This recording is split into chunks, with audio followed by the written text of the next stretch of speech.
The Greek town of Phera is perched on the rim of a volcano. There was a major eruption in 1600 BC that basically blew out one whole side of the island so that the ocean water filled in the caldera. And seems like a great idea, but today cruise ships anchor in that spot over the active volcano under the water. And so when you come ashore, you have to climb 588 steps to reach the city. And they're not flat steps. They're even the steps themselves are sloping. Now you can ride a donkey up if you want, or even take a gondola, but where's the fun in that, right? To keep you from giving up along the way, they number the stairs so that you can keep track of your progress. Now, I think a lot of people try to quantify ministry that way. My Southern Baptist friends talk about counting nickels and noses. But numbers like that can't really measure what the Lord is doing, right? And yet, as we serve him, we still should consider what kind of spiritual progress is happening in people's lives. As Paul's able to devote himself completely to ministry in Corinth, he faces a decision about his lack of progress in reasoning with the Jews in the synagogue. And so Acts 18:6 tells us, when they opposed and reviled him, he shook out his garments and said to them, "Your blood be on your own heads. I'm innocent. From now on, I will go to the Gentiles." Now, this expression about blood probably comes from the Old Testament prophet Ezekiel. Because in Ezekiel 3:18, the Lord tells the prophet, "If I say to the wicked, you shall surely die, and you give him no warning, nor speak to warn the wicked from his wicked way in order to save his life, that wicked person shall die for his iniquity, but his blood I will require at your hand." As an ambassador for Christ, Paul felt a similar sense of responsibility. But he decides here in Corinth that he's done everything that he can reasonably do to persuade these obstinate Jewish people there. There's no progress. So he says that his conscience is clear in the matter, and he warns them that they will bear the guilt for their rejection.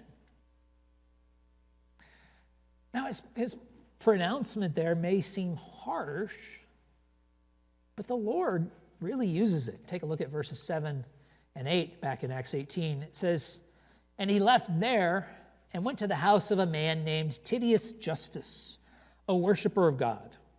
His house was next door to the synagogue.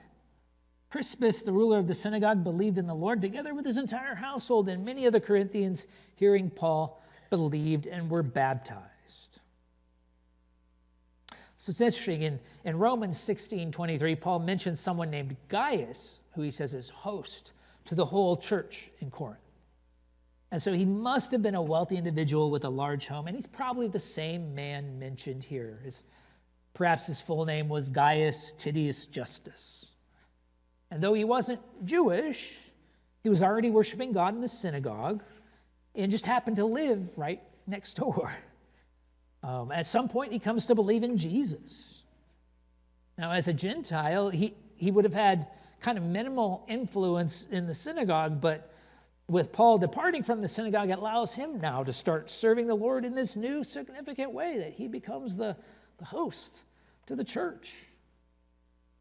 The Lord also seems to use this shift in ministry in the life of Crispus. He was the ruler, the leader of the synagogue. And so you have to think he must have felt caught in the middle between Paul and the other Jews who were opposing him. But when Paul breaks from the synagogue, it really forces Crispus to choose sides. And so he and his household begin to follow Jesus, along with others from town.